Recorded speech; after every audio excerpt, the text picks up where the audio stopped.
Hello दोस्तों, स्वागत है आपका कॉमिक्स टाइम्स में। और आज हम शुरू कर रहे हैं कुक ब्रांड की कॉमिक्स नवाब टीटा। ये इसका पहला पेज आप देख सकते हैं दोस्तों। और अभी तक आपने हमारे चैनल को सब्सक्राइब नहीं किया तो प्लीज़ सब्सक्राइब कर दें, ताकि हमारे और भी नए नए अपडेट अपलोड कॉमिक्स आप तक पहुंच सके। चलिए शुरू करते हैं। नवाब टीटा टीटीपुर कश्मीर स्थित एक स्वतंत्र देश है। यहाँ सत्ता की बागडोर हिज हाइनेस नवाब जुमादीन टीटा के हाथों में है। इस समय नवाब टीटा एक फौजी टुकड़े का नेतृत्व करते हुए अपने राज्य के पश्चिम क्षेत्र की ओर बढ़ रहे थे। गुड़गुड़ गुड़गुड़ घोड़े पर बैठकर हुक्का पीने का मजा ही अलग है। तभी एक सैनिक ने पीछे से पुकारा, हजूर नवाब साहब जरा सुनिए तो। आई इस चिड़िया के अंडे की यह हिम्मत कि हमें पीछे से पुकारता है। संटी फ्लैट कर दूंगा ससुरे की। गुर्र। गुस्से के कारण नवाब टीटा की खोपड़ी धुआं उगलने लगी थी। घोड़े से उतार कर इस बदतमीज सिपाही के धड़े पिछले पर 5 बेत लगाया जाए। अन्य सैनिकों ने तुरंत उस बदनसीब को जकड़ लिया। मेरा कसूर क्या है? कसूर तेरा नहीं, तेरी किस्मत का है विलायत अली। फौरन झुक जा, वरना हिजो हाइनेस 10 बेतों के सजा दे देंगे। 5 बेत की मार ने सिपाही के कूल्हे की खाल तक उधेड़ डाली थी। सड़ाक सड़ाक। ओह! परिणाम स्वरूप उस बेचारे की चाल ही टेढ़ी हो गई थी। यह आपने मुझे किस कसूर की सजा दिलाई नवाब साहब? मेरा पीछा लाल हो गया है। पीछे की बातें छोड़ू, आगे की बात कर। बता क्यों पुकारा था मैं? हजूरे आला आपका हो जाए मुंह काला। मेरा मतलब है कि कहाँ जा रहे हैं? यह रिसाला बस यही पूछ रहा था, यह उधड़ी खाल वाला। तो हम अभी बता देते हैं लाला। नवाब साहब ने बताना शुरू किया। हमारे मित्र देश के सरकार हमारे प्रदेश की पश्चिम सीमा पर अपने फौजी कैंप लगाना चाहती है, ताकि वहां पाक अधिकृत कश्मीर के रास्ते आने वाले उन आतंकवादियों को रोका जा सके जो उनके देश में आतंक फैलाने के लिए आते हैं। अतः उन्हें फौजी कैंप लगाने की इजाज़त देने से पहले हमने यह जरूरी समझा कि हम उस क्षेत्र का मुआयना कर लें जहाँ के लिए उन्होंने इजाज़त मांगी है। बातों ही बातों में नवाब टीटा का काफिला पश्चिमी क्षेत्र में बह रहे नदी के निकट जा पहुंचा। सिपाहियों, आगे बढ़ो, हमें यह नदी पार करके दूसरी ओर जाना है। तभी एक तेज मानव स्वर गूंजा था, खबरदार नवाब टीटा, जहां हो वहीं रुक जाओ।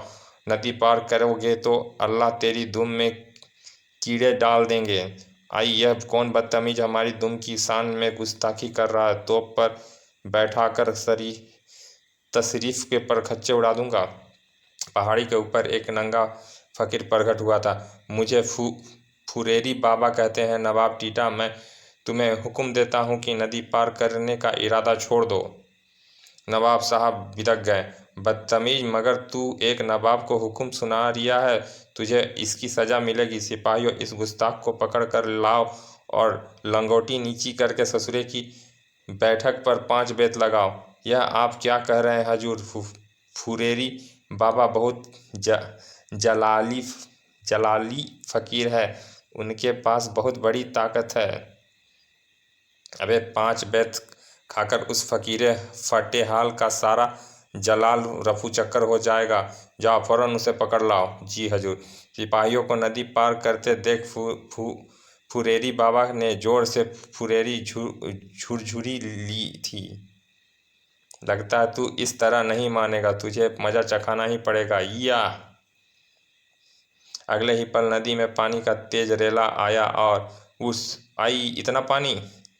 पानी सिपाहियों को उनके घोड़े सहित बहा ले गया। छपा।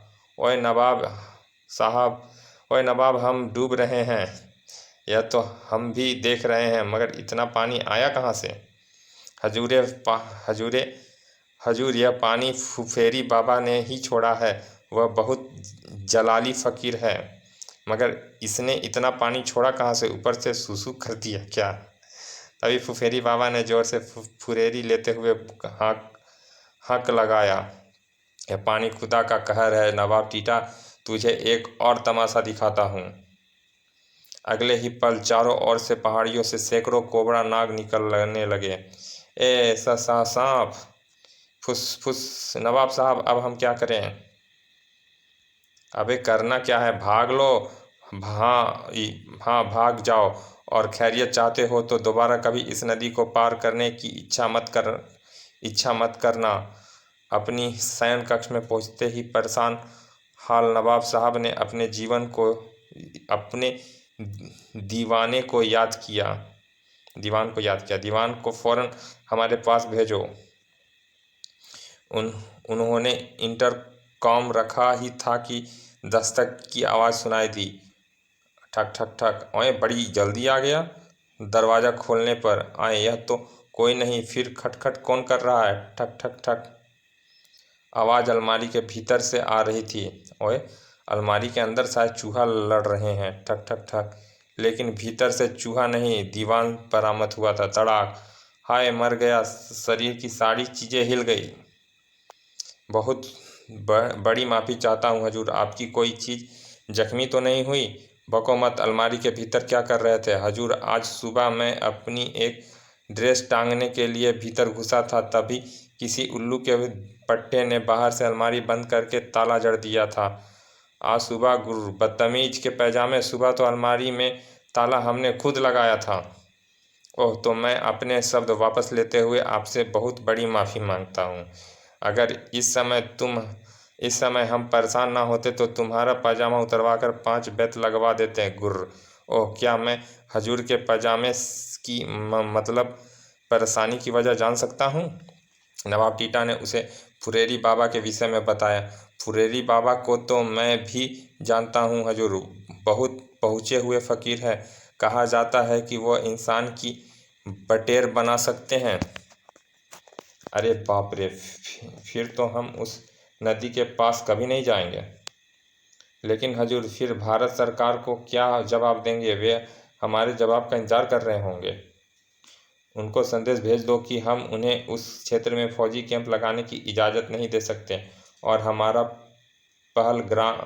पहलग्राम जाने का प्रबंध करो। हर वर्ष की भांति वहां आयोजित होने वाले इंटरनेशनल स्कीइंग कंपटीशन में इस बार भी हम ही ट्रॉफी जीतेंगे। जो आज्ञा सरकार।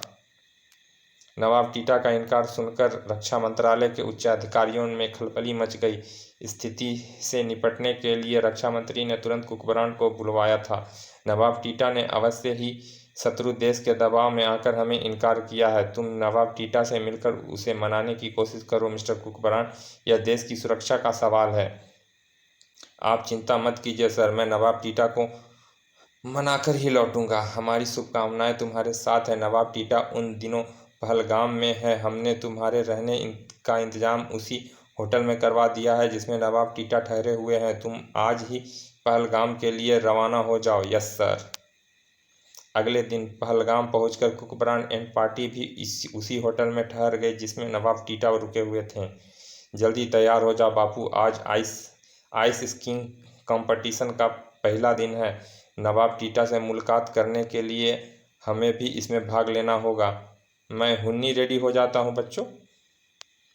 बाहर स्कीइंग के मैदान में घोषणा की जा रही थी। यह बड़ी खुशी की बात है कि नवाब ऑफ टीटापुर भी इस मुकाबले में हिस्सा ले रहे हैं। हम आपको बता देना चाहते हैं कि नवाब टीटा बड़े ही स्कीइंग के धांसू खिलाड़ी हैं। बर्फ़ पर फिसलने में तो उनका जवाब नहीं। धम। उफ। अरे नवाब साहब, हजूर आपकी तशरीफ पर तो बहुत चोट लगी है। बिल्कुल नहीं लगी, ही। बस जरा पाँव फिसल गया था। नवाब साहब ने तुरंत स्कीइंग आरंभ कर दी थी। गामा हुक्का लेकर मेरे पीछे चले आओ। आ रहा हूँ हजूर। कुकबरान और मोटू की नज़र नवाब टीटा पर ही जमी थी। मोटू, वही है नवाब ऑफ टीटापुर। चल आ, उसे दोस्ती करते हैं। लेकिन काफ़ी कोशिश करने के बाद भी नवाब साहब के निकट नहीं पहुंच सके। ओह मोटू, यह नवाब तो बहुत तेज जा रिया है, हमें तो उसके निकट ही नहीं पहुंच पा रहे हैं। शर्म की बात है हमारे लिए। तभी संटी प्रकट हो गया। मैं अपने दोस्तों को शर्मिंदा नहीं होने दूंगा। तू क्या करेगा? तुम्हारे स्कीइंग सेट को तूफानी बना दूंगा। ही। ओह, इन दोनों को जैसे पंख लग गए थे।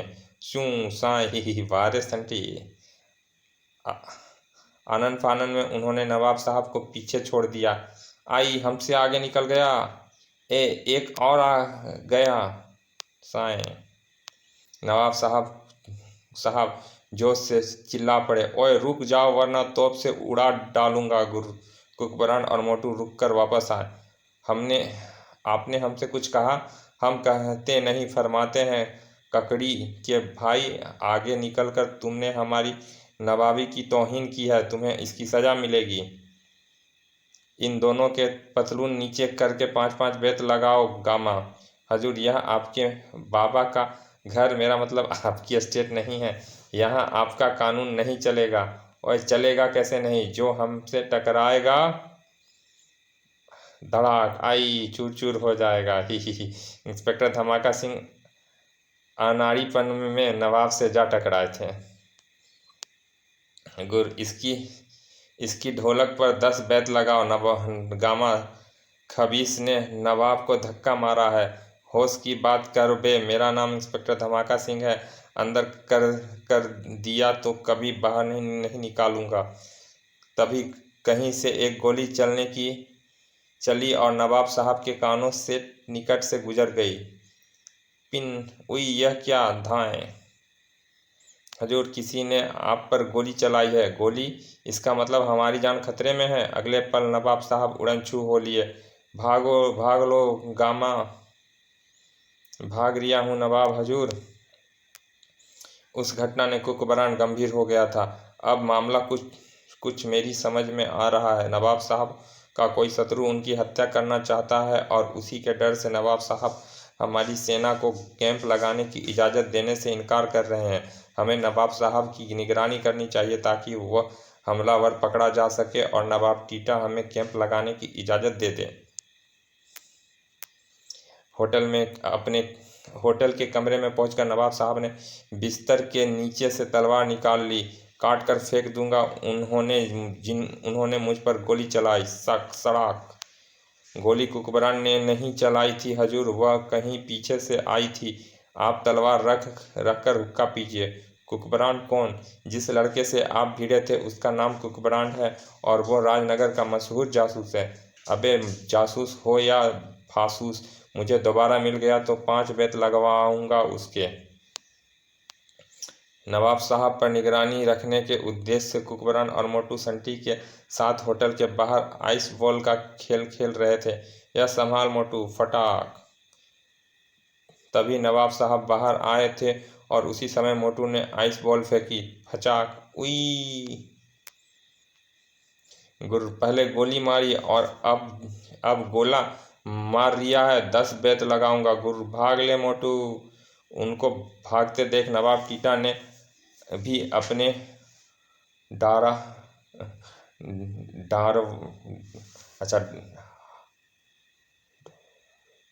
ड्राइंग पहन लिए। जल्दी बांध गामा, आज मैं इन छोकरों को नहीं छोड़ूंगा। इंस्पेक्टर धमाका सिंह ने कमरे की खिड़की से यह दृश्य देखा तो आई वो पागल नवाब मेरे बच्चों को दौड़ाए हुए हैं, मुझे उनकी मदद करनी चाहिए। धमाका सिंह भी तुरंत उनके पीछे रवाना हो गए। अंदर कर दूंगा उस नवाब के बच्चे को। कुकबरान इत्यादि तेजी से फिसलते हुए एक दोराहे पर पहुंचे थे। खतरनाक रास्ता। कुकबरान और मोटू के मुड़ते ही दोहरे पर एक रहस्यमय व्यक्ति प्रकट हुआ। हे नवाब इसी और आ रहा है, मैं बोर्ड की दिशा बदल देता हूँ। नवाब साहब पूरी गति से खतरनाक रास्ते की ओर मुड़ गए। हे मेरी स्पीड लगातार बढ़ती जा रही है। अगले ही पल भड़ाम। बचाओ। नवाब साहब बर्फ में बनी एक गहरी दरार में जा गिरे थे। सारी चीजें हिल गई मेरी। गुर्र। तभी धमाका सिंह जी आ पहुंचे। धम ए नवाब साहब क्रोध से बदले हुए जा रहे थे। गुर्र। बेत मार कर पतलून के नीचे की खाल उधेड़ डालूंगा। क्यों चढ़ा मेरी पीठ पर? ठंड रख भाई। नवाब खाल बाद में उधेड़ लीजिए, पहले यहाँ से निकलने का प्रोग्राम बना। नवाब टीटा की समझ में आ चुका था कि वह बर्फानी दरार में गिरकर फंस चुके हैं, अतः वह हलक फाड़ कर चिल्ला उठे, ओए बचाओ, हमें बाहर निकालो। बर्फानी मैदान में गूंजती हुई आवाज़ें कुकबरान एंड कंपनी के कान तक पहुंची। बचाओ, मदद मदद आए। यह आवाज़ तो बापू और नवाब टीटा की लगती है। वह किसी खतरे में है, हमें फ़ौरन उनकी मदद के लिए पहुंचना चाहिए। वे तुरंत ही दोराहे पर वापस लौटे जहां गामा खड़ा विलाप कर रहा था।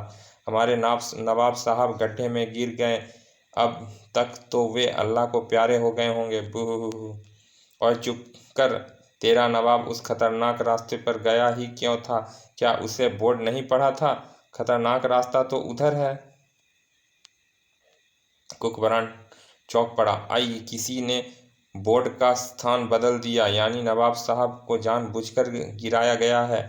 शायद फूफा जी भी उनके साथ। बॉन्ड भैया, हमें तुरंत उनकी मदद को पहुंचना चाहिए। नवाब साहब बाहर निकलने के लिए गला फाड़कर चिल्ला रहे थे, ओए बचा लो भाई, हमारी मदद करो। तभी सड़ाक, फुई। इसके साथ ही ऊपर से कुकबरान का स्वर सुनाई दिया, रस्सी को पकड़ लो, हम तुम्हें ऊपर खींच लेंगे। ये मेरे पूतों की आवाज़ है। उन लोगों ने पहले नवाब साहब को बाहर निकाला। हैसा, धमाका सिंह को भी बाहर निकाल लिया गया था। नवाब साहब अभी तक सनके हुए थे। मैं इन छोकरों को छोड़ूंगा नहीं, इन्होंने मुझे जानबूझकर गड्ढे में गिराया है, मैं इनकी खाल उधेड़ दूंगा।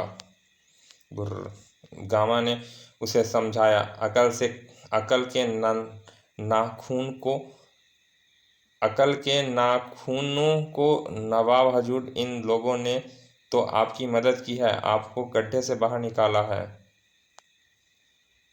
गामा सही कह रहा है नवाब साहब, यह आपके उसी दुश्मन की चाल थी जिसने आप पर गोली भी चलाई थी। मेरे अनुमान है कि आपका कोई दुश्मन आपकी हत्या कर देना चाहता है, लेकिन हमारा तो किसी से कोई दुश्मनी नहीं है। तो क्या फिर किसी को बावले कुत्ते ने काटा है जो तेरी जान के पीछे पड़ा हुआ है? Mind your tongue after I is a nawab, इसीलिए तमीज़ से बात करो, वरना 5 बेत लगवाऊंगा। अजी, आप मुझे बात कीजिए नवाब साहब, ज़रा सोचकर बताइए, पिछले दिनों आपका किसी से झगड़ा तो नहीं हुआ? फुरेरी बाबा से हुआ था। ये फुरेरी बाबा क्या चीज़ है? एक नंगा और जलाली फ़कीर है जो हमें हमारी ही एस्टेट की एक नदी पार नहीं करने देता। नवाब साहब ने फुरेरी बाबा से हुए मुठभेड़ का किस्सा सुना दिया। कुकबरान के कान खड़े हो गए थे। मुझे लगता है वो फुरेरी बाबा नहीं चाहता कि हमारे सेना का कैंप उस नदी के पार लगाया जाए, अर्थात फुफेरी बाबा हमारे देश का शत्रु है। यह सोच रहा है हो मिस्टर बॉन्ड। चलिए दोस्तों, मिलते हैं नवाब टीटा का दूसरा भाग में। यहाँ पहला भाग समाप्त करते हैं। चलिए मिलते हैं दूसरे भाग में। धन्यवाद।